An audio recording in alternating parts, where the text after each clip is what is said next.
hopefully you'll have a little bit of insight to why I adventured onto this crazy odyssey of making this book. But first of all, I'd really like to thank Ken and Priscilla for being so gracious into offering to do this book launch here. You know, without their offer to do this, it probably wouldn't have happened. And the whole idea behind this is because most of my life has been centered in New York. I got my start here, and it's sort of like not just me yakking and selling books, but a way to thank the community of people that have really made me what I am today. So that's the major reason for wanting to do this, not just to sell books, but also to get drunk and have a party. So anyway, tonight's lecture is the Metaphysics of Drawing, Mentors, Magics, and Comics, and it's kind of like why I got into this crazy thing. So next slide. So you can see this is my first hero, Wally Wood, and one of the things that he really believed, that drawing was an intersection between reality and consciousness, that it was like a door between parallel realities. And that's something that if you ever look at his work, you can see how he moved from one space into the other. Next. Now this is Jack the King Kirby, and I have to read something that's in the book. If you buy the book, you'll get to read it further. But I think it exhibits something about drawing that I think is really important. It talks about how you transform yourself into an entirely different space. And Jack the King Kirby. The career of comics pioneer Jack Kirby extended over 25 years. No other cartoon artist ever produced as many comics as Kirby. Most of his drawings were produced with a No. 2 Dixon Ticonderoga pencil. He drew each of his 25,000 pages of art by starting at the upper left-hand corner and continuing until he was finished at the lower right. He didn't sketch, he didn't lay out lines of perspective, he didn't erase, and sometimes he'd find he'd drawn 23 pages where he completely departed from the 23-page storyline that he thought he was doing. This was a man consumed by imagination. And I think that kind of like really summarizes the whole idea of what we can do with drawing. Next.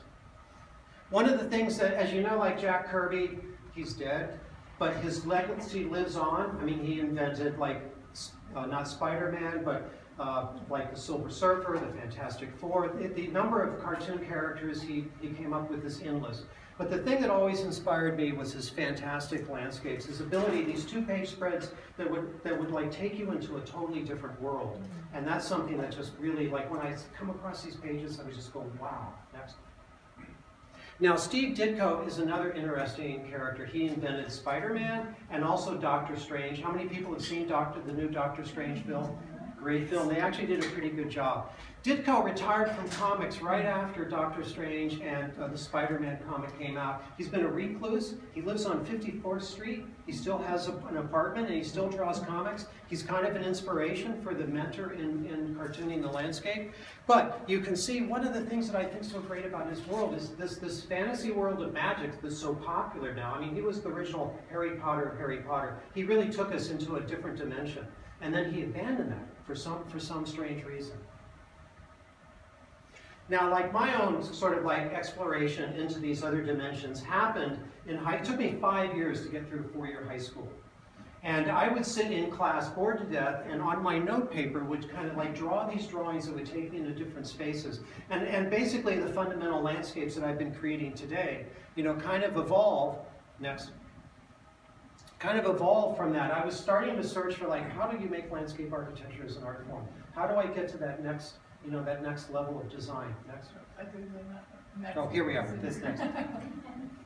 But to me, drawing is a portal to another dimension. When you're totally in it, maybe this has happened to some of you, when you're into it and you start to draw, you're started in the afternoon and before you know it, it's 5 or 6 in the morning and you're entirely in a different space. You've gone into this entirely different world.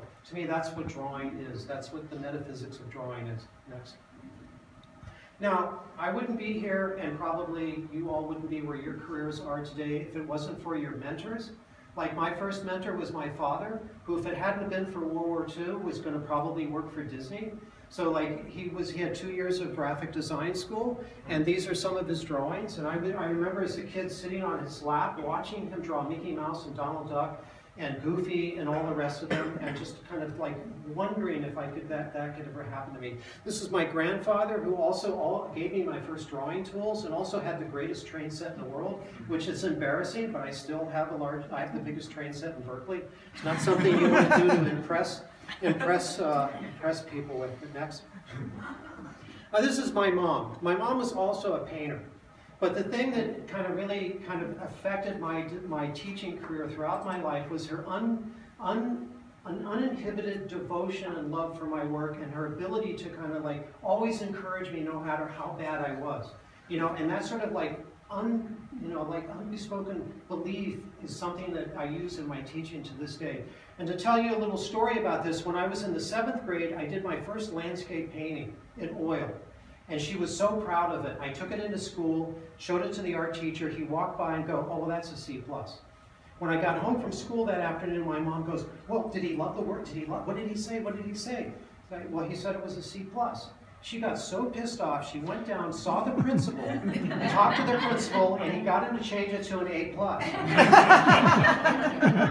After my mom passed away, and I was going through her belongings there, I came across the painting, and it really was a C+. It was a C+, but it just God knows how different. Next slide. And this is the other day at the Met at the Egyptian, where I was like, "Hi, Mom, I miss you." I really got to say it. Next. So my art education came from, it's a strange sort of thing, the Ballantine reproductions of Mad Magazine, or Mad Comics, which I didn't realize were in color. I studied these and studied the work of Wally Wood, these incredible black and white drawings. My kind of effect of what is a good drawing is something that will hold you for the length of Spanish class. And Wally Wood, the drawings of Mad Magazine, you could just look at these and just forever, for 45 minutes, and the world disappears. It wasn't until later that I realized that Mad Magazine was actually a comic, and it was printed in color. Next. And this is Wally Wood. He was my first real inspiration and sort of art mentor, that I tried to copy his drawings. His ability to draw landscapes and fantastic, super visualization of science fiction landscapes and other worlds things were really, really incredible. And he died, unfortunately as a young man, but his work still survives as an inspiration for most of us. Next. This is my other kind of role model, Ed Big Daddy Roth. And this was my art school in high school, was drawing these weirdo t-shirts. And I even started my own business where I was drawing weirdo t-shirts.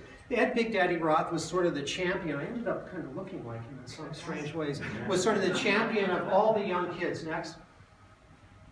And this was my room in high school, where I was cranking out my own t-shirt business, where I was drawing weirdo t-shirts. These were some of the cars that Ed Roth did. This was one of my first Mother's Worry, and boy did my mom worry when she would come into my room. She really was quite scared. And this is my first example. This actually pointed out, because I'm dyslexic, that's probably why I did so bad, but demon is spelled wrong.